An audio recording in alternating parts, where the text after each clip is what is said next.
not being transparent with the press is a huge problem. And as you know, Trace, because you're a journalist, when the president doesn't talk directly to the people, it's really hard to report on him. Inflation, inflation, inflation. You know, the Federal Reserve is something that we don't hear about a lot in common parlance. And lately, that's kind of all you hear about. There's a lot of misinformation around guns. So let's talk about guns without, politicizing it. First of all, it's really important to mention that Black Americans, gay Americans, and women are some of the fastest growing demographics of going out and buying guns right now.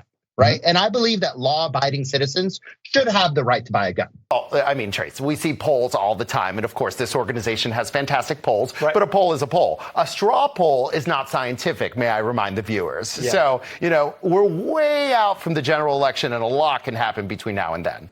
Well, we have a fundamental skills mismatch. What people are studying is not what's in demand. If you are a scientist, right, and you went to college, if you're an engineer, if you're a nurse, those are trades that are very much in demand. And mind you, I'm calling them trades, even though you went to college and you went to university and you went to medical school. Technology always solves old problems and creates new ones. And since you're in New York, you probably remember when all the fast food restaurants in Manhattan automated. As minimum wage goes up, it's associated with a decline in these kinds of jobs that are easily replaced by technology. Right. So if you go to McDonald's or Taco Bell in Manhattan, what do? You punch a touch screen. You don't talk to a human and your food comes out. And I think that's just the tip of the iceberg. We'll be seeing these trends happening all over the country.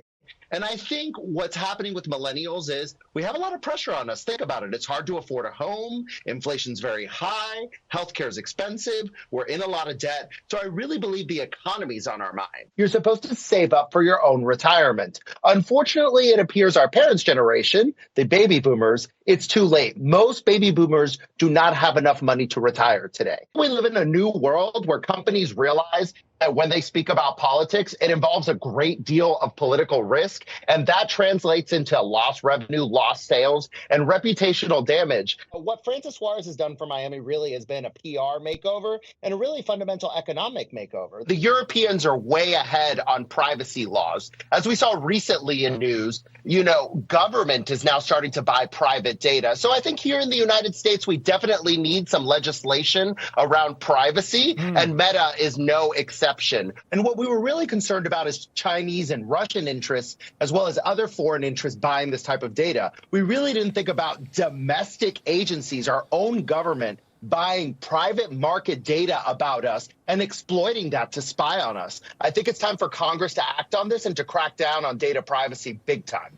I'm David Grasso, live here at SALT with a very familiar face, Mark Cuban. How you doing? Good, David. How are you? What's your advice for young people who are just getting started? Of course, a lot of people come through the halls of Shark Tank. Right. What do you think the number one advice you would give to young people? En mi casa nosotros celebramos el Día de Acción de Gracia con un toque cubano. Mi abuela es de La Habana, Cuba, y naturalmente nos gustan los sabores de nuestra cultura.